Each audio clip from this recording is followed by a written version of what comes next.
Auto నమస్తే sir. Sir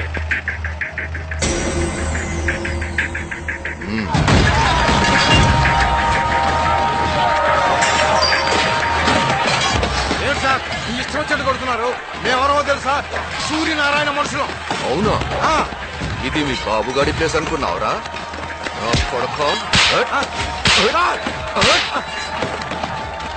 వెళ్ళి వాటితో చెప్పు. వెళ్ళు. హాయ్, మన కాంతం ఇంట్లో లేనట్టుంది. High sofa. Yeah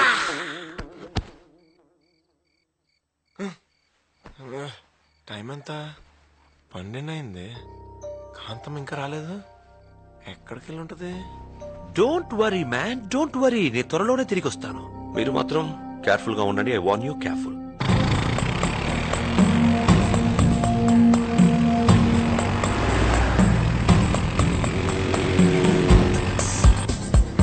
watchman, Madhumati అనే 3rd year స్టూడెంట్ ఏమైనా వచ్చిందా? ఆ పేరు గల వాళ్ళు ఎవరు రాలేదండి.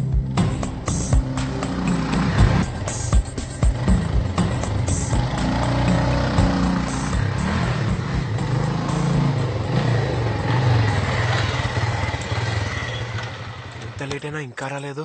ఎక్కడికి వెళ్ళి ఉంటది? ఎవరు? మధుమతి గారు అక్కడ. మీరెవరు?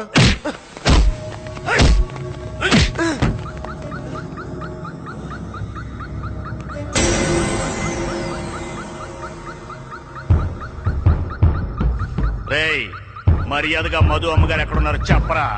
ఇప్పటి వరకు నాకు తెలీదు, ఇకపై తెలిసినా చెప్పను. ఆడితో మాట్లాంటానా?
చెత్తదల్లారా పోండి.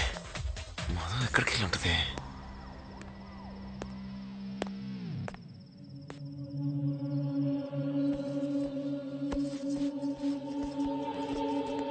ఎక్కడికి వెళ్ళావు? నీకు చెప్పాల్సిన అవసరం లేదు. చెప్పాలి. ఇది ఇల్లా లాంచా? నీ ఇష్టం వచ్చినట్టు వెళ్ళడానికి ఎంత టెన్షన్ పడ్డాను తెలుసా? నీకేదైనా జరిగితే ఎవరి రెస్పాన్సిబిలిటీ? ఇదే మీ ఇల్లు అయితే ఇలా చేస్తావా?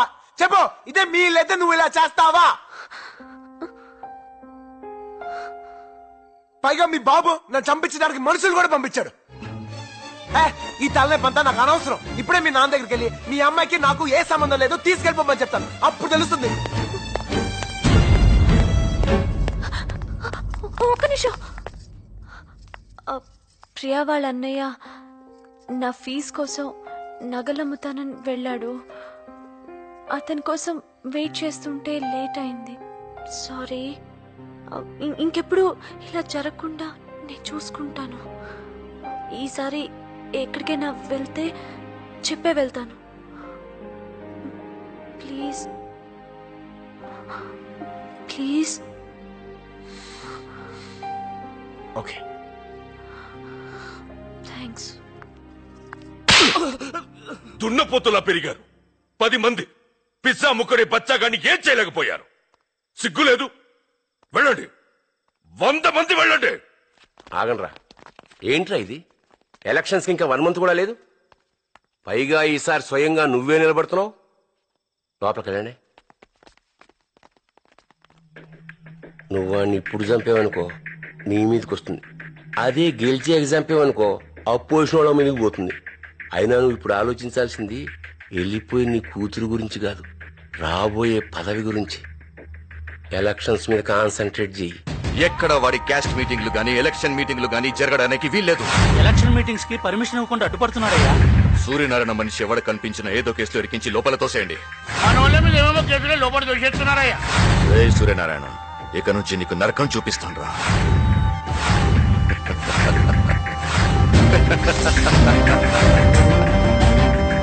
ఎలా వచ్చాడు రా వాడు మళ్ళీ? సెంట్రల్ నుంచి రికమెండేషన్ వచ్చిందయ్యా. వాళ్ళు దూకుడు చూస్తుంటే మనమే ప్రతీకారం తీసుకొని వచ్చిందయ్యా. మహాలక్ష్మి వెళ్ళిపోయినప్పటి నుంచి మనకి ఏది కలిసి రావడం లేదయ్యా. ఏయ్! ఎవర్రా మహాలక్ష్మి? నా పరువంతా గంగలో కలిపి వెళ్ళిపోయింది. ఇంకెప్పుడు దాని గురించి ఎత్తద్దు.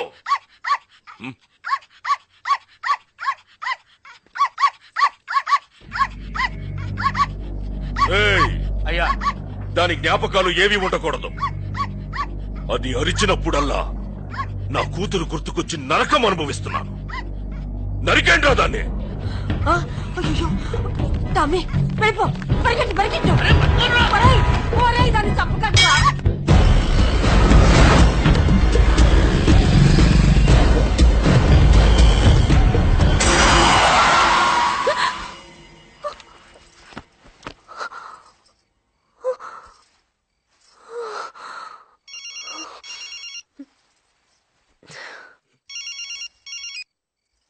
అమ్మ మధు, నానమ్మా, మీ నాన్న నీ మీద కోపంతో నిన్నేమీ చేయలేక మన టామీని చంపించేశాడమ్మా.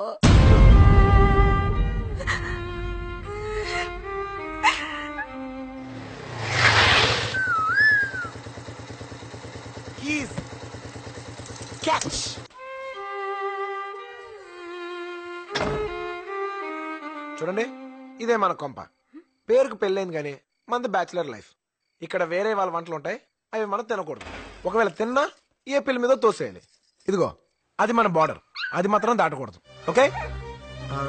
నీ పేరు ఏమని పెడదాం? టామీ, అది వెళ్ళకూడదు.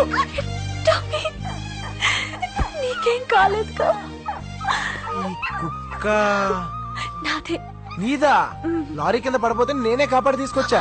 దెబ్బలు తగిలేయా?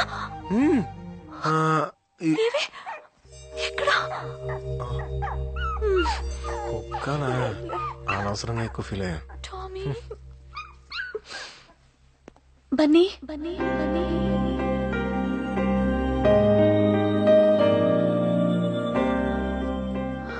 ఇది నా ప్రాణం. థ్యాంక్స్ బన్నీ, దేవుళ్ళ దీన్ని కాపాడు. Thank you.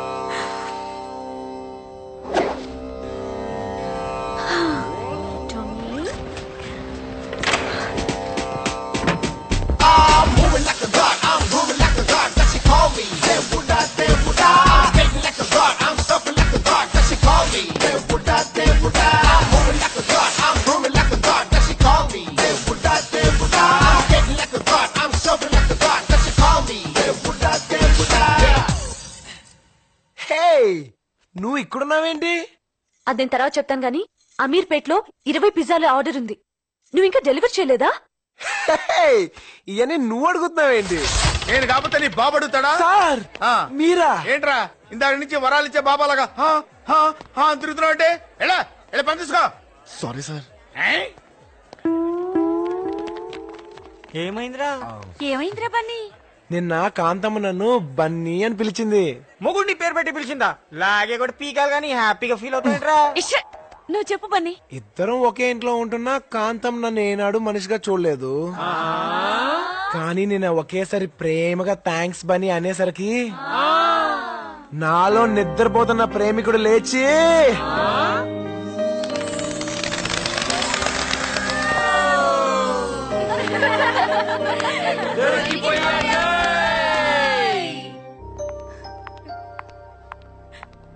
ఏంటే ఏం జరిగింది? వీళ్ళన్నయ్య నీ నగలమ్మి డబ్బులు తెమ్మన్నాము కదా, అవి తీసుకొని పారిపోయాడు. ఇప్పుడు మధు ఫీజు కట్టడానికి డబ్బు లేదు. ఏంటే నువ్వు మాట్లాడేది? సారీ. సారీ ఏంటే? మీ అన్నయ్య అలాంటి వాడని ముందే చెప్పాలి కదా. సరే పదండి, పోలీస్ కంప్లైంట్ ఇద్దాం. వద్దులేవే, వాళ్ళ ఇంట్లో ప్రాబ్లం అవుతుంది. వాళ్ళ ఇంట్లో ప్రాబ్లం అని నువ్వు ప్రాబ్లం ఫేస్ చేస్తావా? ఇప్పుడంత డబ్బే లాగే, ఫీజు కట్టకపోతే నీ చదువు ఆగిపోతుంది. ఎలా మేనేజ్ చేస్తావు? హలో నానమ్మ, మధు, ఏంట్రా? నేను సెమిస్టర్ ఫీజు కట్టాలి. 50,000 కావాలి నానమ్మ. ఏయ్! నా పరువుని నా కులాన్ని కాళ్ళదని పోయిన దానివి ఏ మొహం పెట్టుకుని ఫోన్ చేశావే? సిగ్గులేదు నీకు? నా అవసరం లేదు గానీ నా డబ్బు కావాలా? పెట్టవే ఫోన్ ని. ఏయ్! ఇంకోసారి దాంతో మాట్లాడమని తెలిసిందో తల్లివని కూడా చూడను.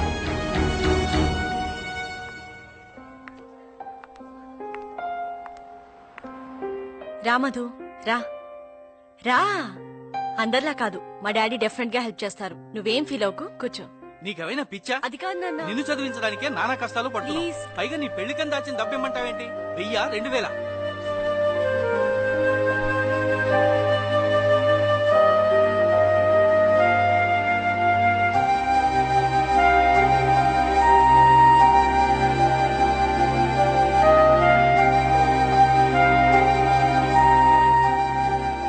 మధు, ఏంటి మధు అలా ఉన్నావు? ఏం లేదు. ఏం లేదంటావేంటి? చెప్పు మధు. 2 రోజుల నుంచి చూస్తున్నాను, కాలేజీ కూడా వెళ్ళట్లేదు. ఇక వెళ్ళాల్సిన అవసరం లేదు. నాకేదైనా జాబ్ ఉంటే చూస్తావా? ఏ ఏంటి మధు అలా మాట్లాడుతున్నావు? ఏమైంది?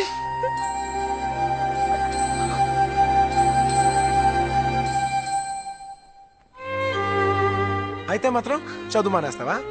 ఈ చదువు కోసమే కదా మధు ఏ అమ్మాయి చేయని రిస్క్ నువ్వు చేసింది. ఫీజు ఎంత కట్టాలి? మనీ చెప్పు మధు. మొత్తం 2 లక్షలు కట్టాలి. 2 లక్షలా? ఈ సెమిస్టర్ కి రేపట్లోగా 50,000 కట్టాలి. లేకపోతే ఎగ్జామ్స్ రాయనివ్వరు. ఓకే, నువ్వు కాలేజ్కి వెళ్ళు, నేను చూసుకుంటాను. అంత డబ్బు? Don't worry.